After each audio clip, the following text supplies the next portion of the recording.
이재명 대통령 지지율 관련된 여론조사가 하나 나왔는데 9.1%포인트가 급락을 했습니다. 이재명 정부가 굉장히 유약한 정권이다라는 것이 그대로 드러나는 거예요. 민심 하나하나, 의제 하나하나에 굉장히 업다운이 심할 수밖에 없습니다. 업다운이 심하다. 예. 이번은 그러면 왜 그랬냐? 조국 윤미향 부부는 전당대회를 보니까 내 힘이 안 되네, 김어준한테. 그런 생각을 하기 시작하니까 정통 DY 계열 애들이 싫어지는 거예요, 이재명 대통령이. 그렇죠. 자기도 DY 말석에 있었으니까. 파지만. 근데 나의 여름과 나의 과거를 너무 잘 알아. 싫어. 나의 지난 여름을 알고 있는 애들이 싫어. 저 X가 정청래가 그거 믿고 까부는 거 아니야. 그러면 이쪽에서 겸손을 힘들어하는 X가 누구냐? 조국이다. 조국. 힘들어하는 애들끼리 붙여보자.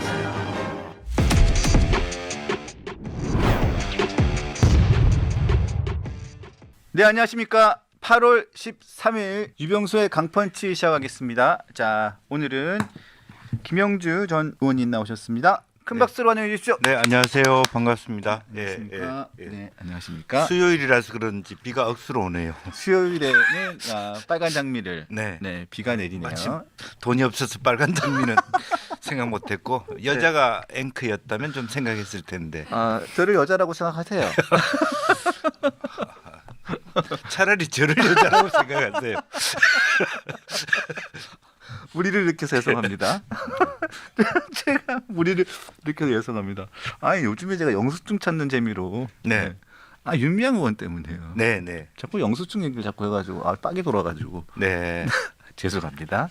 어제 방송 용어를 못 써서. 다큐멘터리 보니까 정말 인하대학교 학생들이 하와이에 간 다큐멘터리를 우연히 봤는데 정말로 그 플랜테이션 농장에서 일하는 일삭월 30불 받는 분들이 진짜 한 푼 한 푼 1불 2불 모은 그 기부금 영수증이 아직 있더라고요. 정말 진기한 모습들을 봤고 이름 없이 헌신했던 그분들의 그 영수증, 그분들의 피와 땀으로 사실 안중근 의사 재판 비용도 되고 그렇게 항일 독립운동을 하고 광복을 맞았는데 그 영수증하고 요 영수증하고 너무 차이가 나가지고 참 얼굴을 못 들겠습니다.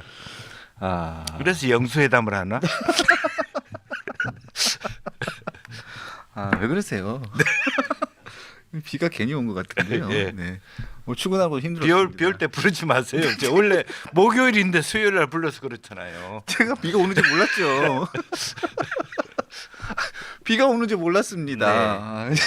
꼭 제가 뭐죠? 조태호? 그 개그맨 있지 않습니까? 예. 프로 부참너. 네. 조태호 맞죠? 조세호. 전 조세호가 아닙니다. 조태호라고 얘기하면서 맞죠라고 얘기하는 것은 정말 큰일입니다. 그걸 그래도 유행크도 언론인의 한 사람인데 죄송합니다. 저희가 불세출은 아니라 가지고 제가 죄송합니다. 자, 이재명 대통령 지지율 관련된 여론조사가 하나 나왔는데 또 폭락했습니다. 급락했습니다. 천지일보에서 의뢰한 여론조사입니다. 코리아 정보 리서치가 조사를 했고요. 조사 기간은 8월 11일부터 12일 양일간 했습니다. 18세 이상 남녀 1,002명을 대상으로 했고요. 플러스 마이너스 표본 오차 3.1%, 95% 신뢰 수준입니다. 응답률이 2.4%입니다. 자세한 것은 중앙선거심의 여론조사 심의 여론조사위원회인가요? 하여튼 그것을 참고해 주시면 되겠는데요. 자, 요게 지금 이춘석 의원 논란, 차명 주식 논란에다가 주식 양도세 논란 플러스 가장 좀 핫했던 지금 국민들이 여러 가지로 지금 많이 화가 나셨다고 지금 평가를 받고 있는 사면 논란까지 이게 다 반영이 어느 정도 된 것으로 지금 보입니다. 그렇죠? 자, 9.1%포인트가 급락을 했습니다. 자, 이거는 뭐 제가 보기에는 추세를 봐야 되니까요. 그러니까 이 여론조사가 이거 한 번만 나온 게 아니기 때문에 이게 이 전 거랑 비교를 해봐야 되거든요, 의원님. 네. 전 주가 전주하고 그에 비교하면 거의 9% 정도 급락한 것으로 전주가 아마 61% 남짓 그렇게 순회했을 겁니다. 그래서 이 여론조사라는 게 저는 보니까 이게 제가 웬만한 여론조사를 봐가지고 10% 포인트 가까이 이렇게 훅 떨어지는 여론조사를 보기가 좀 쉽지 않잖아요. 네, 예. 그러니까 제가 이제 그 말씀 이미 들었습니다마는 이재명 정부가 굉장히 유약한 정권이다라는 것이 그대로 드러나는 거예요. 그러니까 굉장히 민심 하나하나 의제 하나하나에 대하여 굉장히 그 업다운이 심할 수밖에 없을 업다운이 것이다. 심하다. 예, 예. 예. 그렇게 봅니다. 왜냐하면 이게 조건부 지지를 통해서 이재명 정부가 탄생했거든요. 조건부 지지. 예. 예를 들면 정말 잘한다는 전제하에서 마음에 들어서가 아니라 여러 가지 사법 리스크에도 있음에도 불구하고 혹은 윤 대통령의 파면이라고 하는 그런 부분이 있었기 때문에 그럼에도 불구하고 겨우 지난번 이재명 대통령이 얻은 득표율의 거의 2%를 넘지 않은 범위로 플러스돼 갖고 정권을 가져온 거예요. 그렇죠. 그나마도 이준석이 없었다면 사실은 이번에도 윤 대통령의 파면 속에서도 하마터면 질 뻔했어요. 그렇죠. 네, 그런 부분이기 때문에 상당히 유약한 부분이다. 말씀 끊어서 죄송하지만 내란 프레임이라는 진짜 어마어마무시한 네. 그 프레임을 가지고 안고 뛰는 선거였고 그만큼 유리한 운동장에서 선거를 했는데 네. 예. 그래서 이제 그런 부분을 알기 때문에 사실 이재명 대통령이 훨씬 더 중도와 민생을 살필 수밖에 없는 한계를 갖고 있습니다. 그런데 이번은 그러면 왜 그랬냐? 뭐 이준석 변수는 예고할 수 없는 부분이 갑자기 태어난 변수라서 이거는 지나가는 변수라고 생각하고 네. 이번에 소위 조국 윤미향 부분은 그나마도 평소에 이재명 대통령의 소신하고 맞닿아 있어요. 모자란 것보다 과한 게 낫다. 아 조국 윤미향 예. 그리고 그다음에 뭐 저 백은우 백원우 그다음에 성남시장 했던 은수미 예. 이용구 이용구 뭐 파격 세일을 한 거죠. 조희연 예. 뭐 한두 명이 아니라서요. 그래서 오히려 무슨 그걸 뭐라고 전략하더라? 우선 물소대. 물소대 전략. 물소대. 사면에 대한 물소대 전략인데 그것도 모르고 손원석 대표는 몇 마리만 준 거예요. 같이 건넜어야 되는데. 아니, 같이 확 줘야죠. 네. 이게 참 답답하네, 정부의 그 정무적 판단이 부족해요. 네. 그러니까 이제 그 국민의힘 쪽 건너에 사돈의 팔돈까지 다 줘도 다 다 줘야 받는 돼요. 그런 거거든요. 그래서 오죽하면 비서실장이 물어보잖아요. 더 없습니까? 이게 다예요? 예. 균형이 너무 안 맞아. 우리가 준비한 것에 예. 대해서. 이게 다예요? 예. 아, 그러면 별걸 아니고 그러면 김건희 거 예약 안 되나요? 네. 뭐 이런 정도는 했어야 되는데. 이게 다예요? 이렇게 물어봤을 때는 감을 챘어야죠. 예. 이게 다야?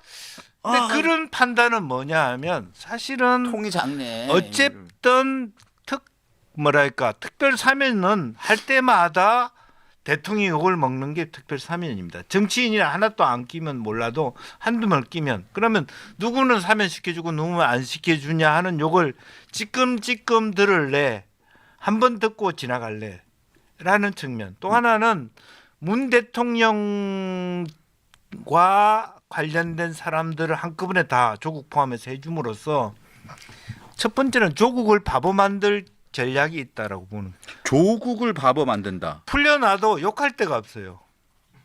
욕 들을 일만 있지. 그럴까요? 예. 그건 뭔가 상대편이 있어야지. 뭐 윤 대통령 시절에는 윤과 싸우지. 네. 윤은 이미 감옥에 가 있는데 네. 지금 그럼 이재명하고 싸워요? 싸울 일이 없잖아요. 아 조국이요? 예. 조국님 네. 싸울 사람을 찾겠죠. 뭐 어쨌든. 네. 그래서 정청래하고 싸우나? 그런 거죠. 예.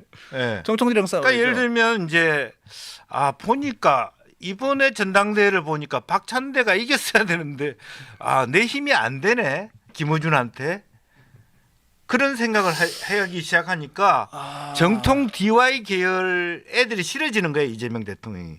그렇죠. 자기도 DY 파지만 DY 말석에 있었으니까. 하지만 근데 나의 여름과 나의 과거를 나의 여자 관계를 너무 잘 너무 잘 알아. 싫어. 아씨 나의 지난 여름을 어. 알고 있는 애들이 싫어. 저 새끼가 정청래가 그거 믿고 까부는 거 아니야. 얘들은 특히 겸손은 힘들어하는 집단이야. 맞아요. 겸손하지도 않아 예. 얘들은. 그러면 이쪽에서 겸손을 힘들어하는 새끼가 누구냐? 조국이다. 조국. 힘들어하는 애들끼리 붙여보자. 맞아요. 이게 이제 이 속에 숨어 있는 잘난 전략이에요. 척하는 애들을 다 붙여서 예, 그리고 둘이 싸움을 붙이자. 조기 이제 레임덕 후계 구조를 예. 조기가 자기가 힘이 빠질 때 그걸 가지고 역관계를 활용하겠다는 생각. 그러면서 균형을 맞추면서 그리고 실제로 보면 조국 혁신당이 지방선거에 만약에 이번에 조국을 안 풀어주면요 계속 이재명 욕을 하면서 호남을 갈고 닦아요. 자꾸 균열을 내면서 표를 갉아먹으려고 그러면 이게 하겠죠. 지금은 지분 조국 요구하고. 혁신당이 아무것도 아니지만 곡성부터 해가지고 아주 곡소리 납니다. 예, 담양 이렇게 타고 올라오면서 곡소리를 내죠. 그러면 사실은 정권에 부담이 돼요. 네. 그 부분을 이번에 조기에 차단했다. 그러니까 종량이 되기 전에 용종 수준에서 정리를 시켰다. 그러면 지방선거를 앞두고 난 다음에 지방선거가 그 박지원 의원이 얘기하는 건 이미 합당하다고 한술은 합당할 수도 있다. 예를 들면 대통령실에서 다음번엔 네가 정청래가 아마 이 보궐전대에서 이겼는데 다음번엔 네가 대표가 돼야 되지 않겠니? 조국 보고요. 그럼 솔깃할 수밖에 없죠. 조국 혁신당의 대표를 아무리 해도 대통령 되기는 한계가 있다. 그렇게 생각해 볼 수 있는 달콤하게. 예. 아니 뭐 결과 끝까지 조국을 믿어줄지 말지는 뭐. 아니, 그건 나중 문제고. 예, 사명대사의 마음이고. 그건 나중 예. 문제고. 예. 예. 그래서 지금은 그런 구도를 일찌감치 대통령이 생각해 볼 수 있고 또 하나는 어쨌든 뭐 윤미향 뭐 조국 할 것 없이 그러니까 그 동안에 자기한테 민원 넣을 수 있는 어른들 문재인을 비롯해서 혹은 뭐 진보 진영의 시민단체 어른들의 요구를 한꺼번에 땡처리한 거죠. 그 다음에 인사권에 대해서는 얘기하지 마. 당신 건 요구는 내가 이번으로 다 들어준 거니까. 이번에 제가 다 들어드리는데 네. 더 이상 요구하지 마세요. 그리고 지금 하필 우리가 그 이 큰 그 비전에 송원석 대표가 아무 생각 없이 무임승차 하셨잖아요. 네. 너무 약했어요. 예, 예. 들킬 그리고 거였으면 아예 세게 들키지. 첫 번째 무릎도 국면은 크게 쳐야지. 어차피 이재명 대통령의 첫 번째 국면 내년 지방선거라고. 그렇죠. 내년 지방선거까지는 지금 지지율이 지금 뭐 10% 빠졌다 쳐 복귀가 그래도 가능하다는 거죠. 25일 날 트럼프하고 잘하고 돌아오고 잘 할까요? 지방선거 뭐 이기면 일단, 예. 잘한다고 포장은 하겠죠. 포장 잘하니까요. 예. 예. 그래서 그동안에 골프 쳤냐 안 쳤냐고 얼마나 고생이 많았습니까? 연습 엄청 했는데. 예. 이번에 마음껏 저도에서. 골프 실력을 폼내는. 그래서 사진도 조작하고 트럼프하고 둘이 찍은 사진을 확대하고 이제 그런 걸 골프 못 쳐요. 시간이 그동안에 안 돼요. 그 숨겨왔던 기량들은 마음껏 시간이 안 발휘할 수 됩니다. 골프 칠 시간이 안 됩니다. 안 돼요? 시간이 안 됩니다. 그 시간은 만들기 나름이에요. 미니 골프 치나? 왜냐하면 스크린 그 골프? 트럼프 대통령이 지금 골프장으로 출퇴근한 지 오래됐어요. 골프장 전용 그 경호차가 있어요. 저도에서도 많이 연습을 했다고 예. 들리긴 하더라고요. 그 바닷물에 대고 막 아니, 거기 골프장 9홀짜리가 있습니다. 네, 네, 저도에. 네, 예. 예. 그러니까 저도 골프 칠 줄 안다. 그래서 이번에 진짜 깜짝 라운딩이 있을까요? 있을 수도 있. 있을 수도 있는 거죠. 아. 어차피 그게 이제 뭐 답답한 자리에 앉아서 얘기하기보다는 마음껏 터놓고 필드를 보면서 주한미군이 앞으로 어떻게 한반도에서 역할을 해야 되는지. 저는 없을 것 같아요. 예, 의원님 있을 수도 있다. 있을 수 있죠. 가능성 높게 보세요. 뭐 그거는 뭐 트럼프 마음이죠. 이렇게 무책임한 말씀이 어디 있으세요? 근데 이제 일정이 사실은 2박 4일이라는 네. 매우 타이트한 네. 일정이긴 하지만 네. 어제가 미리 정리되고 실제적으로 큰 논란이 없으면 하루를 통으로 피워서 골프 치지 말라는 법은 없습니다. 실제로 네. 세밀한 얘기는 둘이서 하는 거죠. 자, 일단은 9.1% 포인트가 훅 떨어졌습니다. 일단은 제가 보기에는 굉장히 지금 청구서에 대한 이 결과가 치고는 굉장히 좀 혹독한 성격표를 받아들였습니다. 그래서 지금 조국 혁신당하고의 관계를 어떻게 가져갈지, 또 정청래 대표와 이 조국 전 대표와의 이 관계를 어떻게 이재명 대표가 어떻게 컨트롤할지가 좀 되게 큰 관심인데, 네.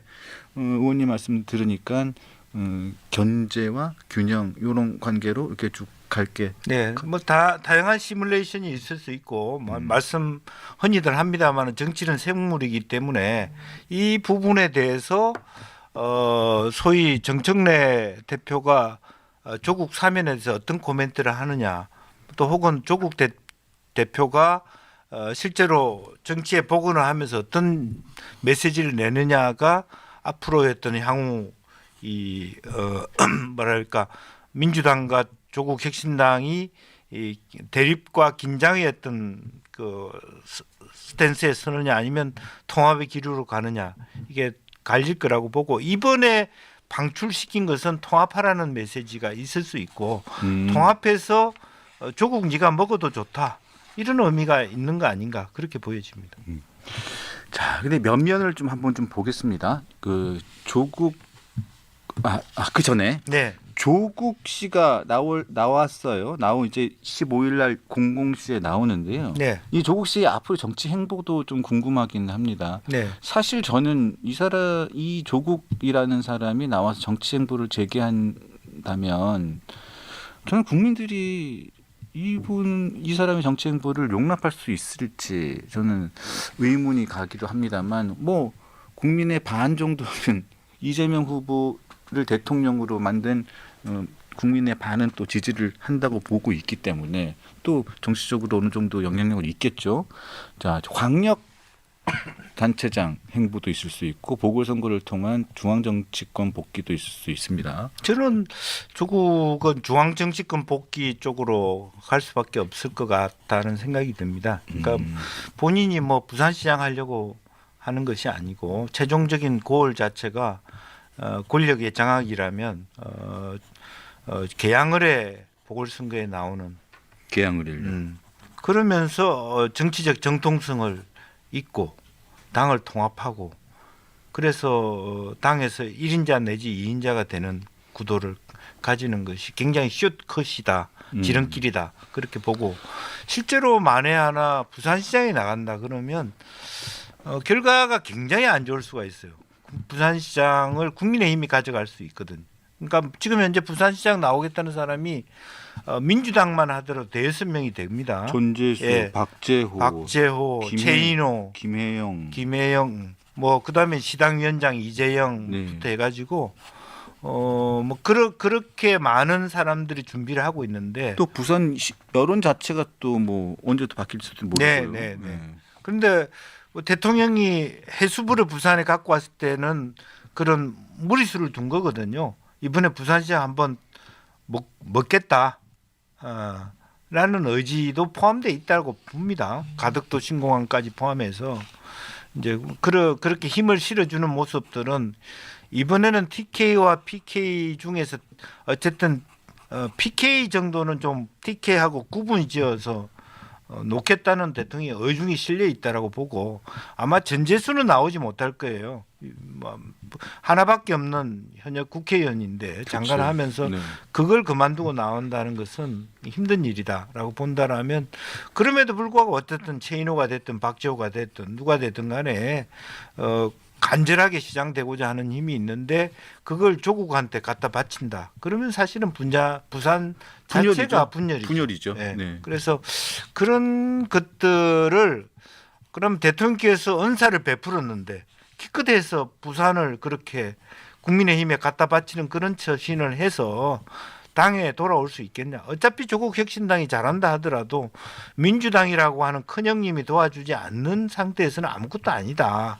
그걸 모를 리가 있나. 서울시장도 제가 보기에는 경쟁자도 많은 데다가 서울시의 또 지형 자체가 지난번에도 대선만 봐도 5%밖에 차이 안 났습니다. 나는 서울시장은 내년 지방선거 때 국민의힘이 먹는다고 봐요. 그렇기 때문에 아마 오히려 조국 혁신당, 조국 대표는 만약에 계약은이 아니면 서울시장이 오히려 더 붙어볼 만하다. 실제로 민주당 입장에서 그렇게 맛있는 그렇게 그 페이버가 주어진다고 보는 그런 곳은 아닙니다. 다만 김민석 총리가 이제 하겠다고 뭐 버티고 변수죠. 있고 혹은 뭐 정청래 대표도 그런 생각을 없지 않아 갖고 있는 상황이라서 그 오히려 그 리그에서 뛰어보는 건 재미가 있을 수도 있겠다는 생각입니다. 네. 자, 이제 윤미향 전 의원 참 얘기를 좀 꺼내야 되는데, 자 조국 전 대표를 보면 자 입시 비리를 이렇게 저질러서 모든 입시를 하고 있는 모든 청소년들 그리고 대학을 입시를 치렀던 20대 그리고 대학을 마치고 입사를 했던 30대 그리고 아이들을 키우는 40대, 50대 학부모들에게 대못을 받고 그리고 난 다음에 사과 한 번 하지 않고 제대로 사과 한 번 하지 않고 또 제대로 형기도 채우지 않고 바로 또 사면이 됐는데 이런 조국 전 대표가 다시 이 정치 전면에 나서서 큰 정치를 하고 이제 뭐 대권까지 노려본다는 전망까지 나올 정도라니까 참 세상에 정의가 있는 것인가, 이 세상이 제대로 돌아가는 것인가라는 생각이 많이 든다는 분들이 그렇습니다. 계십니다. 예. 네. 그러니까 정의가 있다면 조국 그 대표는 사면 받고 난 다음에 바보가 되면 돼요. 바보가 될 것 같지 않던데요. 예. 조국 전 대표가 그 옥중에서 쓴 책 얘기 들어보니까 뭐 일부가 나왔는데 얘기를 들어보니까 거기에 보니까 뭐 어마어마한 책 얘기들이 많던데요. 뭐 유시민 씨는 뭐 시대 최고의 지식인 중에 지식인이고, 예? 그리고 뭐 최강욱은 뭐 자신의 뭐 정의로운 사람이고 뭐 그런 얘기들이 쭉쭉쭉 나오는데 네. 아직도 정신을 못 차리다는 평가가 많습니다. 그러니까 그거는 이제 뭐 우리가 집단 착각이라는 책을 찾아보면 알 수 있습니다. 그거는 그 그룹 안에서만 사고하는 사람들의 착각이에요. 그리고 실제적으로 보면 요 뒷배 중에 하나는 이해찬 전 총리입니다. 이해찬 전 총리가 좋아하는 사람이 조국, 유시민 이런 분들이기 때문에 그런 그 바운더리가 있어서 이런 분들이 거침없이 그야말로 자기가 지식인인 양 또 그런 지식을 반쪽짜리 지식을 아니면 아니라고 깽판을 쳐야 되는데 많은 그 소위 뭐 친노친문들이 막 추앙하고 그러니까 그게 진짜 맞는 줄 알고 그런 부분이고 저는 뭐 정경심 교수도 그 영문과 교수 맞는지 모르겠어요. 인턴의 정의를 몰라요. 맞아요. 조국 장관도 서울대 법대 교수 맞는지 모르겠어요. 그렇죠. 인턴이라고 하는 것이 그냥 세미나실에 잠깐 앉아 있다가 가면 되는 게 인턴인가? 그렇지 않고 9 to 5, 9시 출근해서 저녁 오후 5시에 그러니까 의대를 갔어야 돼. 맞습니다. 인턴과 레지던트를 제대로 알려면. 맞습니다. 네. 그게 한국 교육의 모순이에요. 네. 네. 저는 그래서 조국 전 교수와 이 윤미향 전 의원에게 책을 한 권 권해드리고 싶습니다. 요즘에 제가 이런 상황이 생길 때마다 떠오르는 책이 있는데 다자이 오사무의 인간 실격이라는 책을 제가 권해드리고 인간 실격. 네, 인간 실격. 그 영화로 나오지도 않았나? 모르겠습니다. 일단 예. 굉장히 오래된 영화인데 다자이 오사무의 인간 실격이라는 영화 짧아요. 예. 짧은데 인간 제가 실격이 이 책을 보기 두려워하는 이유가 내 얘기인가 싶어가지고. 아닙니다. 그러니까 근데 이제 우선 뭐 자전적 소설인데요. 예. 그러니까 자전적인 소설 꼭 한번 읽어보시기 제가 바랍니다. 읽어보겠습니다. 네. 우선은 윤미향 얘기를 좀 이실직고를 좀 하면 네. 그러니까 그 민주당 안에 제 얘기는 아닙니다. 그러니까 민주당 안에 어떤 온정주의가 있냐면 그러니까 한정혜 의원이 그렇게 방송에서 얘기한 부분도 있지만 잠시만요. 예. 한정혜 의원 얘기를 좀 듣고 가겠습니다. 네, 의원님 네. 준비를 해놨거든요. 저희 네. 저기 어렵게 우리 제작진들이 전화를 준비를 했는데 네. 한정혜 의원도 이런 얘기를 했고 김상학 의원 법률가 출신이라는 인간이 그런 얘기도 했는데 법률가 그 사람 어제 얘기했으니까 빼고요. 윤미향 의원에 관련한 한정혜 의원 얘기 좀 들어보겠습니다. 본인이 그걸 착복했다면 정말 횡령이겠지만 법상으로 따지면 예. 기부금법 위반이지. 상식적으로 보면 예, 예. 그게 그걸 본인이 횡령했다고 할 수 있는 건가? 개인적으로 본인이 실제로 횡령한 건 아니잖아. 알겠습니다. 라고 하는 차원에서 당시 이제 윤석열 대통령을 비롯한 뭐 윤석열 검찰이 사실 거의 뭐 악마를 했죠. 형량은 과도했다라고 생각을 합니다. 네, 말씀하십시오. 그러니까 이것은 판결문을 안 읽어본 네, 그런 결과이고요. 저기 1심 8개문만 읽은 거예요. 그리고 이제 난독증이에요. 네. 판결문을 읽더라도 듣기 싫은 얘기는 안 읽는 거지. 아 진짜 때려주고 싶어요. 뭐 앞에 위에 살짝 얹고 이제 자기 해석을 한다라고 네. 하는 부분이고 플러스 그 이용수 할머니에 대해서 민주당 안에서 그 할머니가 순수하지 않다 이런 식으로 얘기가 나오고 있어요. 그래서 이제 그리고 또 이제 실제로 뭐 저희들이 제가 정확하지 않습니다만은 시민운동계의 어른들이 윤미향 할 만큼 했다. 이런 온정주의가 있어서 이런 결과가 나옵니다. 사실은 뭐 조국 정도도 힘든데 윤미향까지 풀어주면 사실은 정권이 휘청거릴 수밖에 없어요. 휘청거릴 수밖에 없는데 조국과 별개로 윤미향은 당내 이런 온정주의가 폭넓게 뒷받침하고 있는 것 같아요. 한정혜 의원을 비롯해서 여러 의원들이 그동안에 그 일반 시민들이 기부한 돈을 어떻게 썼는지는 모르겠어요. 당내에서 의원들한테. 그러니까 윤미향을 당내에서 나쁘게 보는 사람이 적더라. 이런 것들이 아마 대통령실에서 윤미향까지를 포함시킬 수밖에 없지 않았느냐. 저는 적절하지 않았다고 보는데 어쨌든 당내 분위기는 대체로 윤미향에 대해서는 의외로 좀 뭐랄까 온정주의적인 입장들이 좀 있고 이제 그런 이야기들은 제가 확인할 수 있었습니다.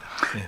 제가 그래서 어제 말씀드렸었는데 2심 판결문을 어제 좀 400페이지가 정도 됐는데 어제 좀 일부를 읽어보고 좀 다른 업무가 있어가지고 다 읽지는 못했습니다. 그래서 어제 일부만 읽고 어제 제가 말씀을 드렸었죠. 김상욱 의원이 영수증 처리를 잘못한 일부 부분을 가지고 법원이 유죄를 때렸는데 악마화돼 있더라. 별거 아니더라. 그러니까 그런 이런 것도 얘기를 했단 말이에요. 다른 사람의 이야기를 하긴 안 하고 그 이야기만 그냥 전달하는 방식의 얘기는 굉장히 위험한 거예요. 네. 네. 그래서 제가 400페이지 중에 한 200페이지를 읽다가 왔는데 제가 내일은 400페이지를 다 읽고 어떤 부분이 문제가 되는지를 내일 다시 제대로 설명을 드리겠습니다만 제가 조금만 말씀을 드리면 어제도 말씀드렸지만 8가지 혐의로 기소가 됐는데 3가지에서 4가지 혐의로 3가지 내용 유죄 판결을 받았고요. 횡령한 혐의에 대한 금액은 9천만 원이 조금 넘습니다. 넘고 그 횡령한 이 금액에 대한 이 종류도 다양합니다. 그 중에서도 가장 황당한 것을 사례로 들어드리면 후원금을 받는 계좌를 여러 가지 계좌가 있는데 윤미향 개인의 통장으로 몇 가지 통장으로 받습니다. 그 통장의 번호가 0784로 끝나는 계좌도 있고 그리고 다른 계좌도 있어요. 근데 이 체크카드로 갈비 25만 8천 원, 또 발마사지, 그다음에 애완견 호텔에서 쓰고 동물병원에서 또 쓰고 또 본인 범칙금, 차량 범칙금도 쓰고 그리고 종합소득세 내는 데도 씁니다. 그리고 또 송금을 받은 내용을 가지고 들어온 계좌를 가지고 자기의 딸에게 200만 원, 300만 원씩 송금을 합니다. 또 이런 여러 가지 일들을 다 유죄로 받은 거예요. 다 받은 거예요. 근데 그것들을 왜 후원금으로 받은 계좌를 윤미향이라는 계좌로 받아가지고 그거를 왜 갈비로 사 먹고 발 마사지를 하고 본인 자동차 범칙금을 내고 자기 딸 미국 유학 가 있는 그 딸의 계좌로 200만 원, 210만 원을 보냅니까? 이게 다 유죄가 된 거. 이게 횡령이 아니고 뭡니까? 이게 다 2심에서 유죄로 인정이 받은 부분의 일부입니다. 그러니까 내일은 이런 부분들을 다 모아서 유죄가 된 부분이 무엇이고 무죄가 인정을 된 부분이 무엇인지에 대해서 내일 세 번째 시간에 강전의 변호사하고 둘이서 이번을 완벽하게 정리를 해드릴게요. 자꾸 김상우 의원 국민의힘에서 민주당 가가지고 민주당에 잘 보이고 싶은 김상우 의원 변호사 출신인데 변호사의 길을 포기한 사람, 한정혜 의원 굉장히 제가 합리적인 의원으로 제가 알고 있었는데 합리적이지 않은 사람으로 제가 자꾸 이해가 되려고 하는 좀 안타까운데 이런 분들 왜 아닌지에 대해서 설명을 좀 드리도록 하겠습니다. 네. 네, 오늘은 좀 보내주세요. 네 알겠습니다. 네. 시간이 제, 내일은 내일 사람하고 얘기하고. 네 알겠습니다. 제 얘기만 있네요. 네. 네. 마지막으로 하나만 여쭤볼게요. 네. 전현희 의원이 사면이 결정적으로 지지율이 떨어지는 배경이 아니고 네. 그리고 조국 최강욱 의원이 검찰총장 감이라고 했어요. 어떻게 생각하십니까? 그러니까 그러면 진짜 큰일 나죠. 우리가 사면인데도 끄떡없는데 다른 요소로 10% 빠졌다 그러면 정권이 진짜 KO가 되는 거예요. 이건 진짜 혼란해. 차라리 이게 왜 빠지는지를 알면 대처를 할 수 있잖아요. 물건을 사서 문제가 되면 안 사면 되잖아요. 사면 문제가 된다면. 그런데 이거는 사면에 대해서는 지지율이 안 빠졌다 그러면 어디서 빠진 거야? 규명을 못하면 대답을 할 수가 없잖아요. 그걸 위해서 우리가 배종찬 소장이 온 거잖아요, 지금. 최강욱 검찰총장은 뭡니까? 최강욱 검찰총장은 그건 뭐 대통령 몫이죠. 네. 어차피 한번 잘못 나간 길 네. 뭐 칼을 뺐으면 뭐 알아서 하겠죠. 네, 알겠습니다. 다음 주에 뵙겠습니다. 네. 오늘도 아주 즐겁게 시간을 채워주셔서 감사드립니다. 무의미한 시간이었다. 이런 얘기. 감사합니다. 감사합니다. 네, 다음 주에 감사합니다. 뵙겠습니다. 다음 주에 뵙겠습니다. 네, 네. 비 오는데 조심해서 가십시오. 감사합니다. YTN 가야 돼서. 아니 YTN 왜 밝히고 가세요? 이것도 들어갔어? 네, 다 들어가요. 감사합니다.